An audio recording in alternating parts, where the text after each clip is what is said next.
요한계시록 5장 1절에서 6절까지입니다. 요한계시록 5장 1절에서 6절까지요. 내가 봄에 보좌에 앉으신 이 오른손에 두루마리가 있으니 안팎으로 썩고 일곱인으로 봉하였더라. 또 봄에 힘있는 천사가 큰 음성으로 외치기를 누가 그 두루마리를 펴며 그 일을 폐기에 합당하냐 하나. 하늘 위에나 땅 위에나 땅 아래에 능히 그 두루마리를 펴거나 보거나 할 자가 없더라. 그 두루마리를 펴거나 보거나 하기에 합당한 자가 보이지 아니하기로 내가 크게 울었더니 장로 중에 한 사람이 내게 말하되 울지 말라. 유대 지파의 사자 다윗의 뿌리가 이겼으니 그 두루마리와 그 일곱인을 떼시리라 하더라. 내가 또 보니 보좌와 내 생물과 장로들 사이에 한 어린 양이 서 있는데 일찍이 죽임을 당한 것 같더라. 그에게 일곱 뿔과 일곱 눈이 있으니 이 눈은 온 땅에 보내심을 받은 하나님의 일곱 영이더라. 아멘. 우리가 이게 지나간 부분이지만 또다시 되새기는 의미에서 이 부분의 말씀을 오늘 대하고자 하는데, 이 내용을 뭐 전부 보고자 하는 것이 아니고 제목에 표현된 것처럼 어린 양과 사자, 이 표현을 중심으로 그 의미가 무엇인지를 다시 한번 살펴보려고 합니다. 어린 양과 사자는 지금 읽은 이러한 말씀의 문맥 안에서 사용된 거예요. 그러니까 이런 문맥 안에서 우리가 이해를 이제 해가야 되는데, 오늘은 이 부분에서 어린 양과 사자가 의미하는 것이 뭔지 이걸 우리가 한번 되새기면서 또 은혜를 받고자 합니다.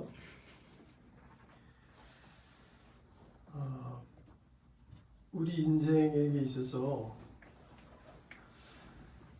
죄의 문제만 없어도 아마 살만할 것 같아요. 안 그래요? 죄의 문제만 없어도. 이 죄의 문제가 나를 괴롭히는 게 엄청나죠. 네? 죄의 문제. 양심의 문제로부터 시작해서 이 죄라는 것이 없으면 그 많은 것들이 떨어져 나갈 텐데, 많은 고통이 줄어들 텐데. 그럼 이 죄의 근원이 누구냐면 사탄이거든요. 사탄.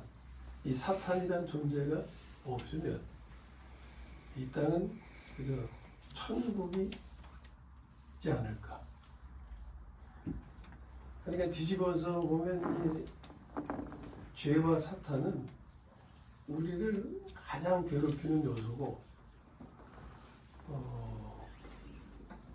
날 때부터 죽을 때까지 우리 자신에게서 떨어지지 않고 괴롭히는 그런 존재예요. 그래서 그것이 우리의 현실이잖아요.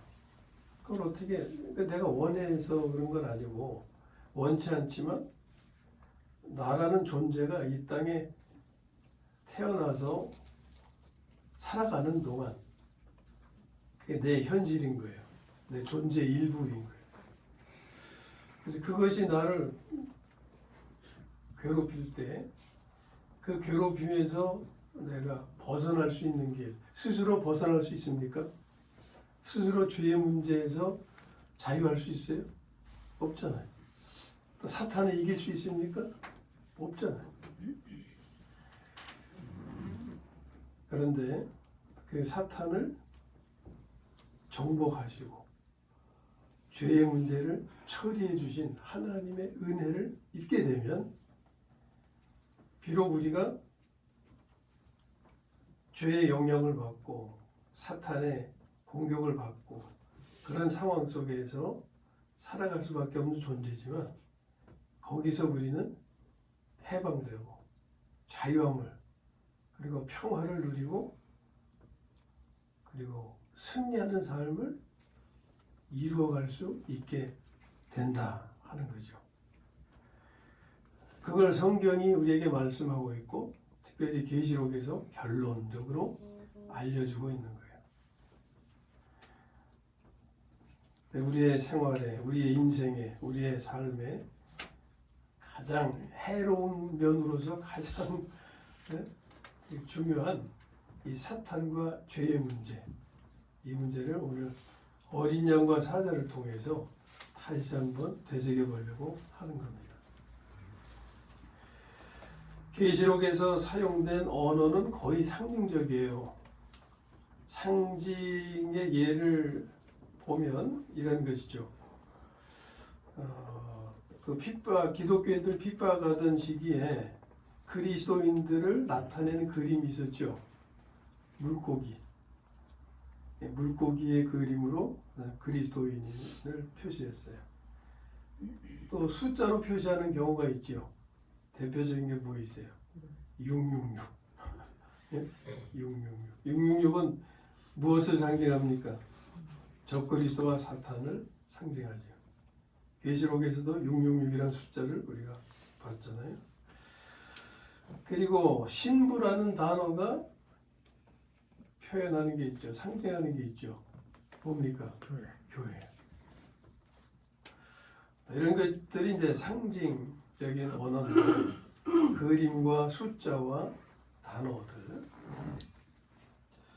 오늘 우리가 대하는 어린 양과 사자도 상징적 언어인 겁니다.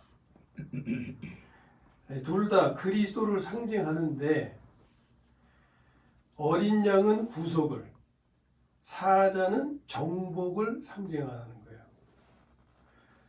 이것은 그리스도가 하신 일을 상징하는 것이에요. 자, 구속은 그리스도가 하신 일이죠. 구속은 어떤 일입니까? 죄의 문제를 처리하신 거예요.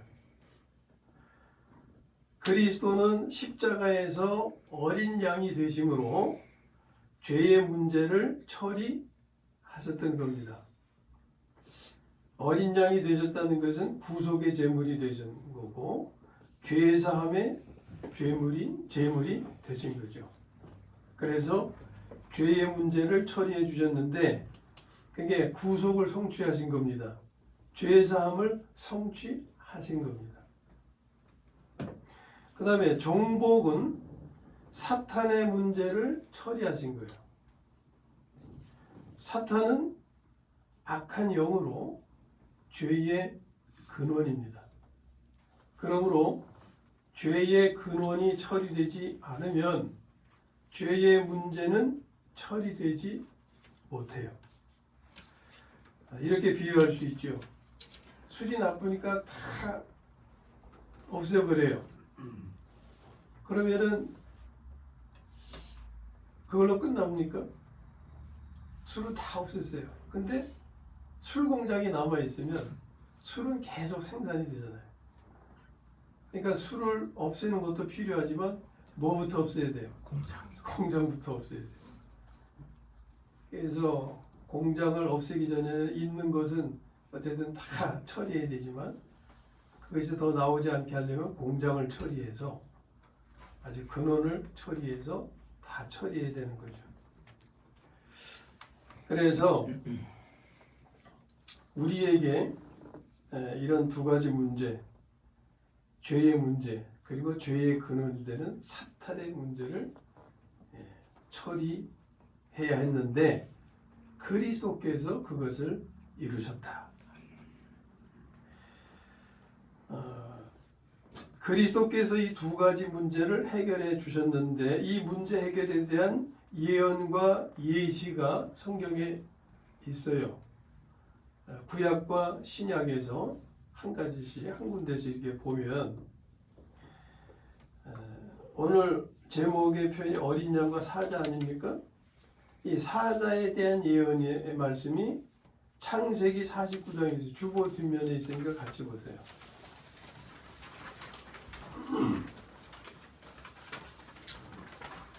이 창세기 49장 8절 9절 말씀은 사자에 대한 예언입니다.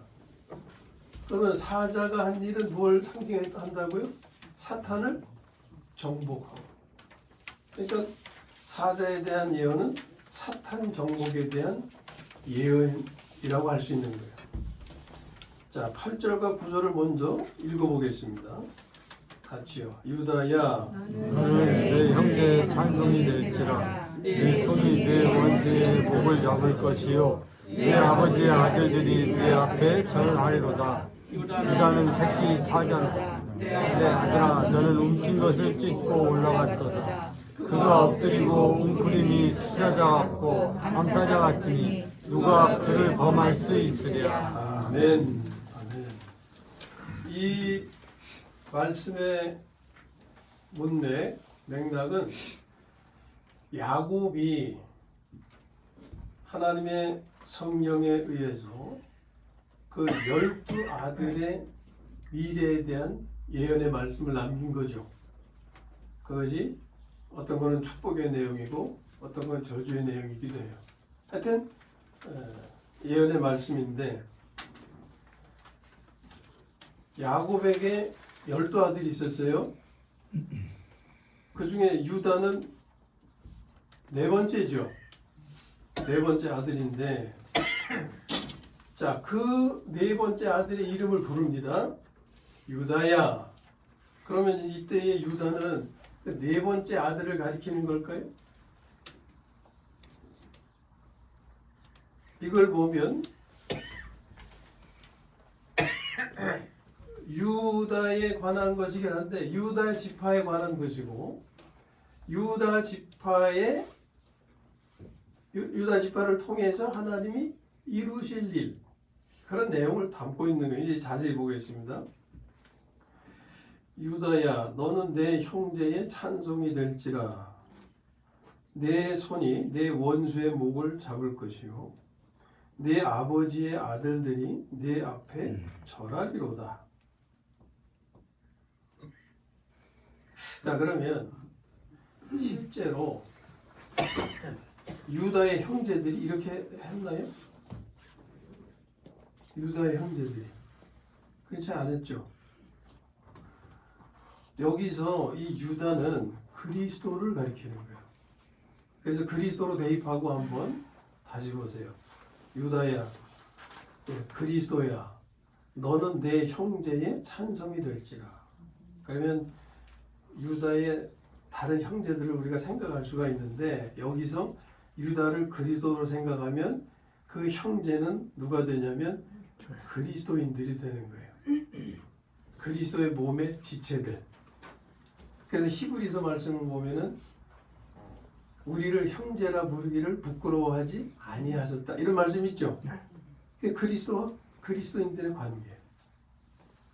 그 다음에 내 손이 내 원수의 목을 잡을 것이요. 그러니까 내 손은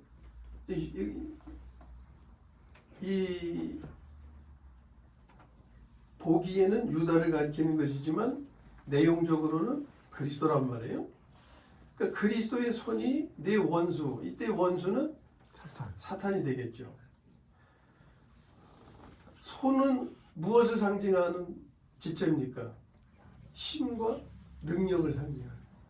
그래서 하나님의 오른손, 내가 오른손으로 너를 붙들어 주리라, 이 능력을 상징하는 거예요. 내 손이라고 하는 건 그리스도의 능력이 내 원수의 목을 잡을 것이요.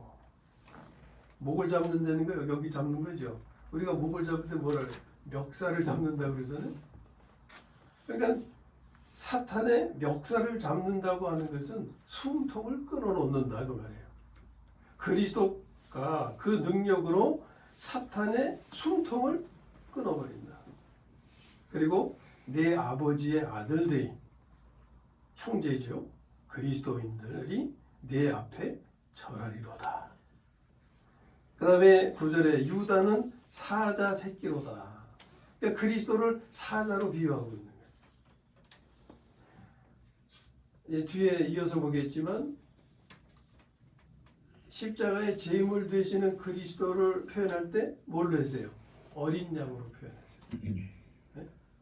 근데 여기서는 그 그리스도를 사자로 표현하고 있어요. 유다는 사자 새끼로다. 내 아들아, 너는 움킨 것을 찢고. 그러니까 지금 그리스도를 사자로 상징하고 있고, 내 아들아 너는 움킨 것을 찢고, 그리스도가 움킨 것은 바로 사탄인 거예요. 사탄을 찢고 죽이고 올라갔도다. 이건 승천을 의미하는 거예요. 승천하기 위해서 뭐가 있어요? 부활이 있죠. 부활하신 후에 승천하신 것을 말하는 거예요.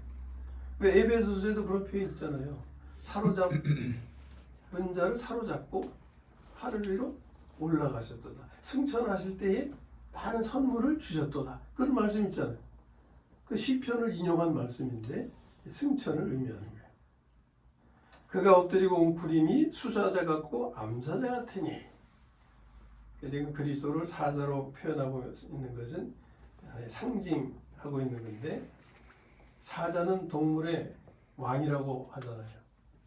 그러니까 그리스도는 왕 중 왕인 거예요. 왕 중 왕. 당할 자가 없는 거예요. 그가 엎드리고 웅크림이 수사자 같고 암사자 같으니 누가 그를 범할 수 있으랴. 그리스도를 이길 존재는 없는 거예요. 이게 그리스도를 통해서 이루실 일을 예언하신 거예요. 네? 예. 이것과 관련해서 오늘 우리가 대하는 계시록 5장 5절의 말씀은 이 예언에 대한 성취라고도 볼 수가 있는 거예요. 자, 본문 5절 말씀 한번 보세요. 장로 중에 한 사람이 내게 말하되 울지 말라. 유대 지파의 사자. 그렇잖아요. 유대 지파의 유다의 유다. 유다 지파의 사자 다윗의 뿌리가 누구예요? 그리스도를 가리키는 거잖아요. 그리스도. 네?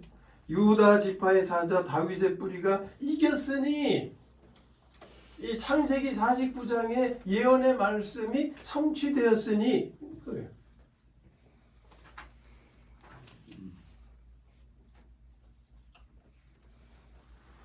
이것은 부활 생명이 사탄을 삼킨 것을 말하는 거예요. 부활 생명이라고 하는 것은, 그래서 뭐라고 하죠? 죽일 수 없는 생명이잖아요. 로마서에서는 죽을 수 없는 생명이라고 그랬죠. 그리고 사도행전에서는 뭐라고 그랬어요? 사망이 가둘 수가 없다고 그랬어요. 그 부활 생명이 사탄을, 사망의 세력이죠. 사망을 삼킨 거예요. 그런 말씀들이 곳곳에 많이 있잖아요.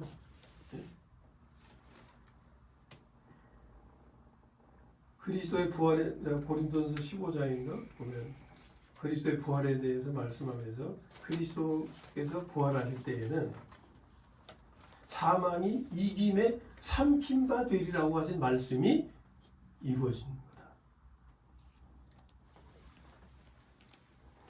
자, 지금 이거는 사자에 대한 예언의 말씀을 우리가 봤어요. 그 다음에 두 번째는 어린 양에 대한 예시의 말씀. 예고하면서 이렇게 보여주는 거죠. 그것이 요한복음 1장 29절에 주보에 있죠. 같이 읽어보겠습니다. 다 아시는 거지만 요한이 예수께서 자기에게 나오심을 보고 이르되 보라 세상 죄를 지고 가는 하나님의 어린 양이로다. 아멘. 어린 양에 대한 예시는 피의 구속에 대한 예시. 여기서 어린 양으로 표현하면서 세상 죄를 지고 가는, 우리는 죄라고 하면은 두 가지 방면을 다 알아야죠. 하나는 행위에 대한 것과 그 다음에 악한 자에 대한 것. 범죄 행위도 죄라고 표현하고 있고, 죄를 짓게 하는 그 악한 자도 죄라고 표현하고 있잖아요. 여기서 세상 죄를 지고 가는 할 때 이 죄라고 하는 단어는 두 가지를 다 포함하고 있는 거예요. 그렇게 보시면 돼요. 그 죄를 상징하는 것이 지금 어린 양, 그리스도다. 세상 죄를 지고 가는 하나님의 어린 양이로다. 이것은 십자가에서 피 흘리시는 제물이 되심으로 하나님의 구속을 이루실 것을 상징하는 말씀인 거예요. 본문 6절은 이 예시에 대한 성취를 말씀하시는 거라고 할 수가 있습니다. 본문 6절 한번 읽어보시죠. 시작. 내가 또 보니 보좌와 내 생물과 장로들 사이에 한 어린 양이 서 있는데 일찍이 죽임을 당한 것 같다. 다음에 거기까지만 필요해요. 한 어린 양이 서 있는데 일찍이 죽임을 당한 것 같더라. 그리스도의 십자가의 죽음이죠. 그러니까 그 지나가는 예수님을 보고 세례요한이죠. 세례요한이 세상 죄를 지고 가는 하나님의 어린 양이로다. 이렇게 말했는데 계시록에 와서는 이미 그것을 이루셨어요. 이미 죽으시고 부활하시고 어디 와 계세요? 승천하신 자리에 와 있는 거예요. 하나님의 보좌에.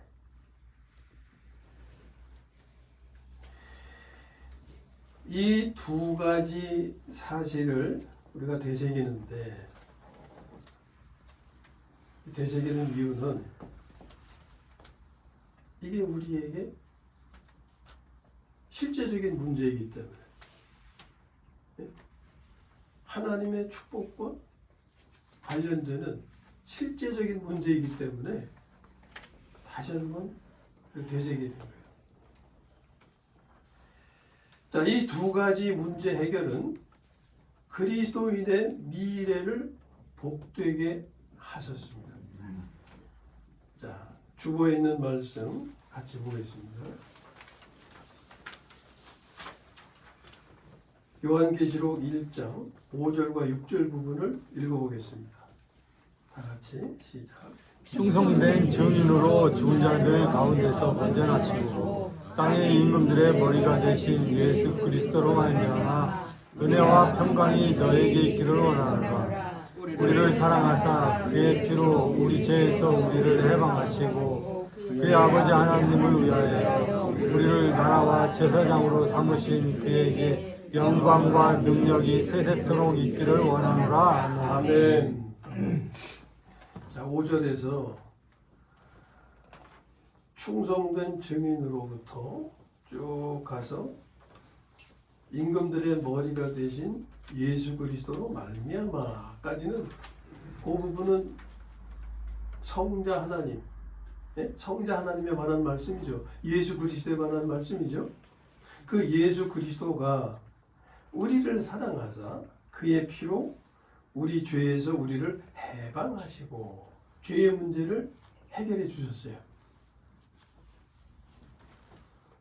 근데 이제 이 말씀을 보면 해결됐는데 나 자신을 보면 해결됐어요, 안 됐어요? 안 됐어요. 무엇을 믿으실래요? 말씀을. 아니, 둘 중에 하나는 거짓일 거 아니에요. 또는 참이고. 그 무엇이 참된 것이고 무엇이 거짓이겠어요? 말씀이 참된. 하나님의 말씀이 거짓이고 내 지금 느낌이 참이겠어요? 내 느낌이 참이면 하나님의 말씀을 거짓으로 받을 수밖에 없어요. 그러면 하나님은 거짓말 하시는 분입니까? 아니잖아요. 우리가 하나님은 절대 거짓말 하실 수 없는 분임을 믿는다면 내 느낌을 의심해 봐야 되는 거예요. 그렇잖아요. 둘 중에 하나는 아니니까. 근데 그 참 내 느낌을 부인하기가 정말 어려운 거예요. 이게 더 실제 같으니까. 예? 조화가 더 생화 같은 것과 같은 그런 느낌이죠. 부인하기가 어려워요. 그런데 하나님을 믿는 믿음에서 우리는 출발해야 되겠죠. 그러면 하나님이 하신 말씀이 사실이라고 믿는다면 내 느낌이 사실이 아닌 거예요. 자, 일단 그렇게 아시고 넘어가겠습니다. 그의 피로 우리 죄에서 우리를 해방하시고, 하실 것이다가 아니죠. 하시고는 과거죠. 이미 이루신 거죠. 하실 것이다는 아직 아니고 미래에 되어질 일을 나타내는 거고, 이 시제를 보는 게 중요해요. 자, 우리를 해방하시고 그 다음에 그의 아버지 하나님을 위하여 우리를 나라와 제사장으로 삼으신, 이것도 과거, 현재, 미래 중에서 어디예요? 과거죠. 삼으신, 뭘로? 제사장으로. 나라와 제사장으로 삼으신 할 때 이 나라를 이해하기가 좀 어렵지만 왕 같은 제사장이라는 표현이 익숙하죠. 왕 같은 제사장으로 삼으신, 이렇게 이해해 보세요. 자, 이게 누구에 관한 것이냐면 그리스도인들에 관한 거예요. 그리스도인들에 관한 거예요. 이 축복이에요, 저주예요? 축복인 거예요. 그러니까 나는 이런 은혜를 입고 있는 거예요. 지금 죄로부터 해방되었고, 그 해방된 것에 대한 말씀 있잖아요. 정죄함이 없나니. 정죄함으로부터 해방되었다는 거예요. 정죄로부터 해방된 삶을 누리는 것은 복이에요, 아니에요? 진짜 복이죠. 다 죄책감 때문에 시달려가지고 그냥 양심의 가책 때문에, 그 비양심적이 되라는 의미가 아니라 그랬죠. 이걸 지금 여기서 설명할 시간은 없고, 일단은 하나님의 말씀을 따라가야 됩니다. 그래서 우리는 죄의 문제로부터 해방된 은혜를 지금 입고 있어요. 그래야 누려야 마땅하죠. 그러니까 예? 누리지 못하면 이 말씀이 자신의 삶의 현실이 되지 못하고 있는 거예요. 그 다음에 왕 같은 제사장으로 삼으셨다고 하니까 우리는 왕 같은 제사장으로 살고 있어야 하는 거죠. 이걸 누리지 못하면 그것도 하나님의 복을 아직 찾아받지 못하는 것과 같은 거죠.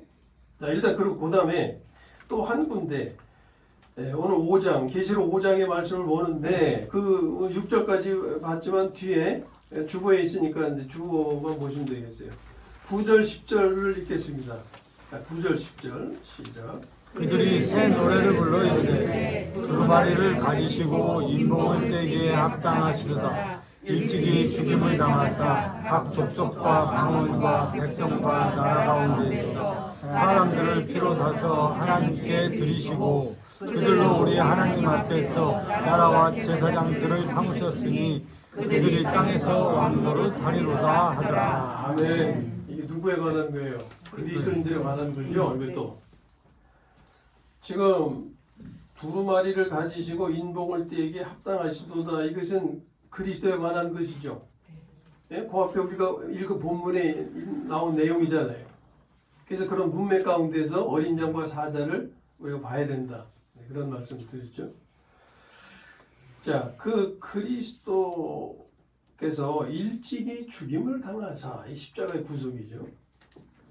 각 족속과 방언과 백성과 나라 가운데서, 이것은 한 뭉뚱그리 표현은 이방인들을 가리키는 거예요. 그들에서 사람들을 피로 사서, 구원이죠. 구속을 통한 구원. 피로 사서 하나님께 드리시고, 역시 표현은 과거 시제예요. 네? 드리시고. 우리가 그 은혜를 입고 있는 거예요. 우리가 이방인들 아닙니까? 우리가 지금 이 은혜를 입고 있는 거예요. 그리스도께서 나를 피로 사서 하나님께 나를 드리셨기 때문에 이 은혜를 누리고 있는 거예요.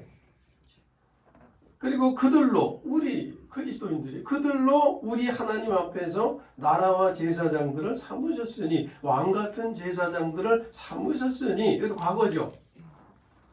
그들이 땅에서 왕노릇 하리로다. 아멘. 아멘. 이게 우리에 대한 축복의 선언이에요. 그리스도인들에 대한 축복의 선언.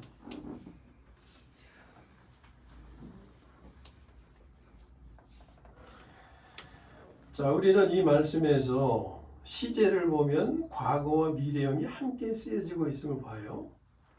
그러니까 다 해방하시고 삼으시고 사시고 들이시고 삼으시고 이거는 과거인데 왕노릇 하리로다만 미래. 예? 과거와 미래형이 함께 쓰여져요. 이것이 의미하는 게 뭐냐? 하나님의 일은 이미 성취되었고 미래에 되어질 일이다 하는 거예요. 그런데 우리는 지금 어디에 있어요? 현재에 있어요. 현재에 있어요. 이 말씀이 이미 성취된 것과 미래에 이루어질 일에 관한 것에 대한 이 말씀이 오늘을 사는 우리에게 어떤 의미가 있으며 우리는 또 어떻게 해야 하는가 이걸 생각해야 되는 거예요. 자, 이것이 오늘 우리에게 어떤 의미가 있냐? 이것은 이미 이루어진 일이기 때문에 오늘 우리가 누릴 수 있는 복이다 하는 거예요. 네? 이루어지지 않았으면 누릴 수가 없죠. 이미 이루어졌기 때문에 우리가 누릴 수 있는 복이다. 그리고 이것은 우리의 복된 미래, 우리의 운명이기 때문이다. 그러므로 우리는 오늘 이 은혜를 누릴 수가 있다. 이 은혜가 뭐냐? 지금 말씀드린 거. 이 은혜는 첫째, 어린 양으로 상징된 내용. 그래서 죄의 문제로부터 해방된 삶, 정죄로부터 해방된 삶을 누릴 수 있는 것. 이것이 오늘 우리가 받은 은혜요, 누려야 하는 은혜다. 또 한 가지는 뭐예요? 사자로 상징된 거죠. 사자가 상징하는 건 뭐라고 그랬어요? 정복이라고 그랬죠. 누구를 정복? 사탄을 정복. 사탄을 정복한 것은 죄를 정복하고 죄를 다스리는 삶을 누리는 것을 의미하는 거죠.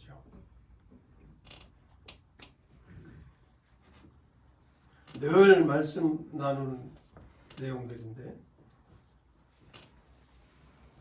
사탄을 이길 수 있는 사탄은 옛 생명을 장악해서 우리를 죄를 짓게 하고 괴롭히잖아요. 옛 생명을 이길 수 있는 생명은 하나님의 생명. 그 하나님의 생명은 부활 생명이다. 예? 죽을 수 없는 생명, 사망에 가둘 수 없는 생명, 사탄이 어떻게 할 수 없는 생명. 오히려 사탄을 정복하고 삼키는 생명이 하나님의 생명이요, 부활 생명이다. 이 부활 생명으로 우리가 성질과 교만과 욕심에 잡히지 않고 온유와 겸손과 욕심을 물리치고 예수를 증거하는 삶을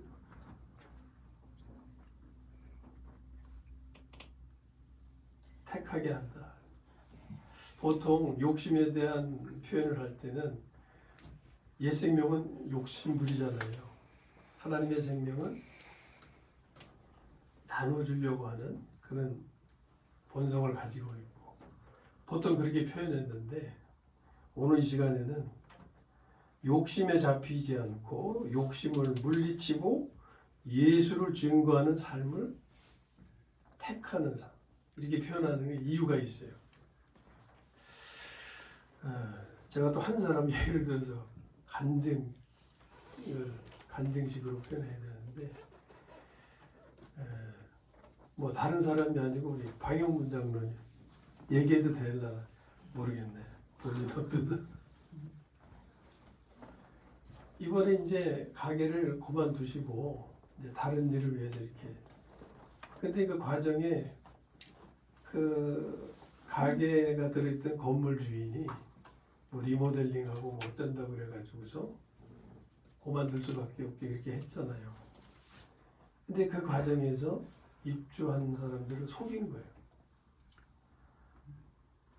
근데 이제 우리 박영문 장로님은 그저 주인이 하는 대로 그대로 그렇게 하셨는데, 다른 사람은 거기서 주인에게 막 항거하고 막 이래가지고 그 손해배상을 막 10배 이상 20배까지 맞나요? 뭐 그렇게까지 10배 10배 이상을 막 받아내고 이제 그런 일도 있었다고요. 말을 들으니까. 사실 우리가 인간적으로 욕심대로 한다면은 그거 물리치기가 쉽지 않죠. 나도 요구해서 그걸 취할 수가 있어요. 근데 그 순간에 방장로님은 뭘 생각했냐면 주님을 생각하신 거예요.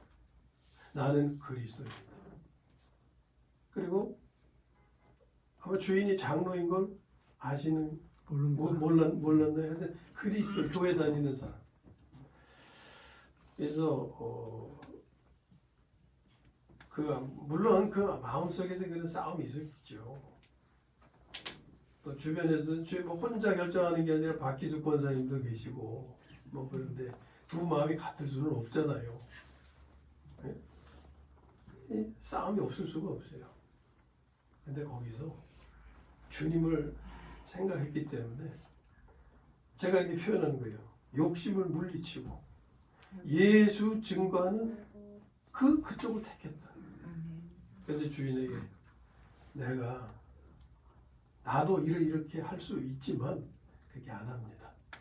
왜? 나는 하나님을 믿는 교인입니다.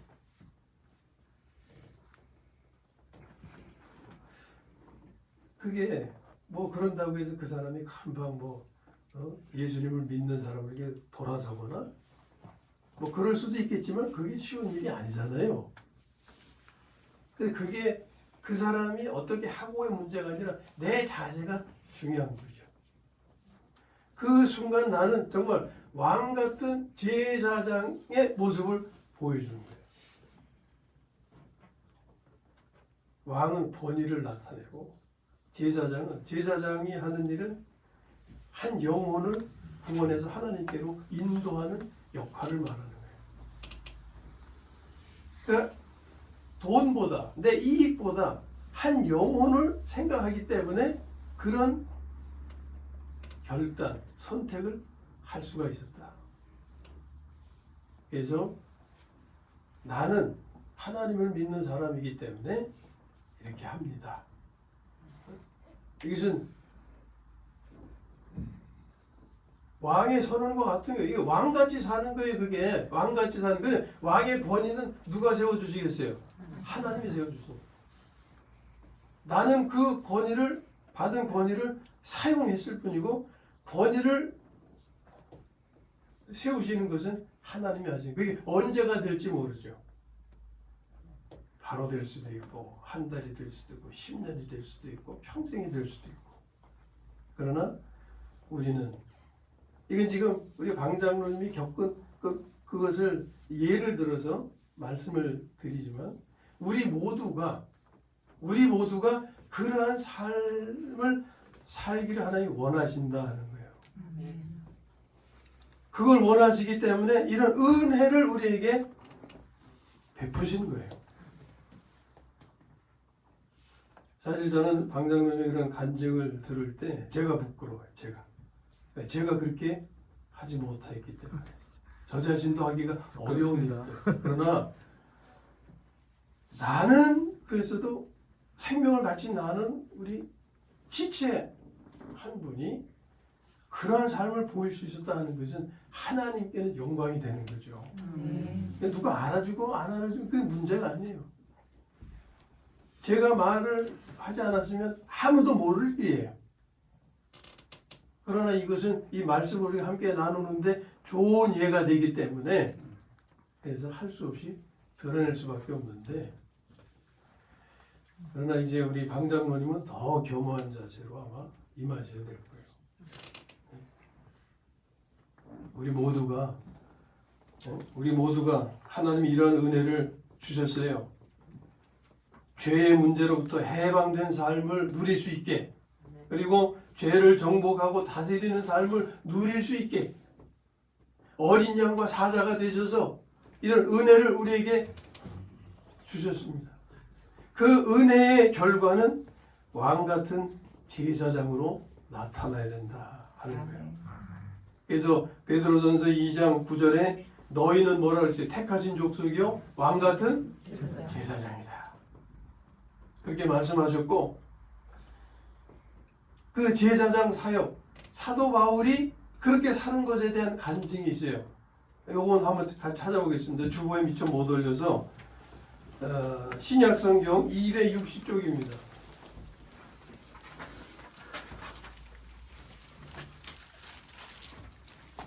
신약성경 260쪽 로마서 15장 15절 16절 같이 한번 읽어보겠습니다. 자, 시작. 그러나 내가 너희로 다시 생각나게 하려고 하나님께서 내게 주신 은혜로 말미암아 더욱 담대히 대략 너희에게 썼노니 이 은혜는 곧 바로 이방인을 위하여 그리스도 예수의 일꾼이 되어 하나님의 복음의 제사장 직분을 하게 하사 이방인을 제물로 드리는 것이 성령 안에서 거룩하게 되어 받으실 만하게 하려 하심이라. 아멘. 자, 여기서 보면은 제사장 사역이라는 것이 뭔지를 알게 하시는 거죠. 네? 하나님이 은혜를 주셨는데 그 은혜로 제사장 사역을 감당할 수 있게. 그 제사장 직분이 뭐냐면은 그리스도 예수의 일꾼이 되어 하나님의 복음의 제사장 직분을 하게 하사 이방인을 제물로 드리는 것이 영혼 구원 아닙니까? 이방인을 제물로 드리는 것, 이것이 제사장 사역이고, 이 사역을 감당하기 위해서 하나님은 왕같은 권위를 세워주신다 그 말입니다. 그래서 우리가 이 은혜, 이 하나님의 복을 나의 삶에 실제되게 함으로 내가 왕같은 제사장의 삶을 이루어 나가고자 할 때 하나님은 우리를 통해서 이루고자 하시는 뜻을 이루어 가시는 거죠. 많은 영혼들을 구원하시고 또 그러한 사역을 감당하고자 하는 그 자녀들의 삶에서 왕의 권위를 하나님이 세워주시는 거죠. 언제 그 복음 수학의 나팔이 우리에게 들려질지는 모르지만 일단은 복음의 씨앗을 뿌려놓은 것입니다.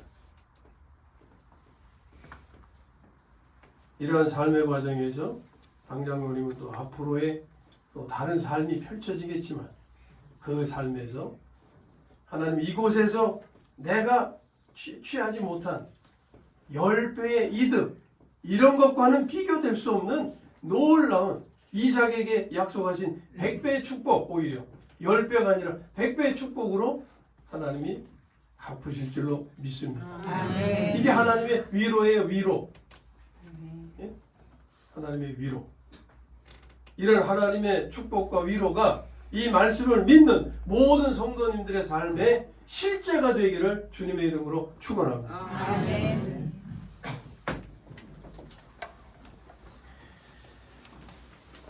자, 이제 이 말씀은 오늘 우리에게 이러한 의미가 있는 것이고, 이제 우리는 어떻게 해야 하느냐 하는 문제가 남았는데, 그것은 믿음으로 생명을 바꾸는 기도를 실행하는 것입니다. 이는 하나님께서 주신 하나님의 생명, 새 생명, 부활 생명으로 살고자 하는 거예요. 그리하면 우리는 이미 성취하신 그리고 미래에 이루실 이 복된 은혜의 삶을 오늘 영 안에서 현재적으로 누릴 수 있게 될 것입니다. 이것이 왕같은 제사장의 삶을 살 수 있게 되는 것이에요. 우리 한번 이 시간에 서로 축복의 인사를 나눴으면 좋겠습니다.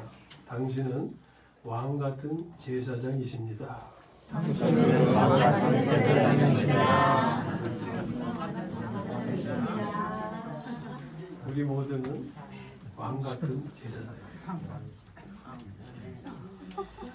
자, 요한계시록은 그리스도께서 어린 양으로 구속을 성취하시고 사자로 사탄을 정복하셨음을 우리에게 알려주고 있습니다. 그 그리스도께서 우리 그리스도인의 생명이 되셨어요. 이제 우리는 생명을 바꾸는 기도를 실행함으로 그리스도로 살기를 힘써서 정죄로부터 해방되고 죄를 정복하고 다스리는 삶을 누림으로 왕같은 제사장으로 사는 그런 복된 삶이 되시기를 주님의 이름으로 축원합니다. 아멘.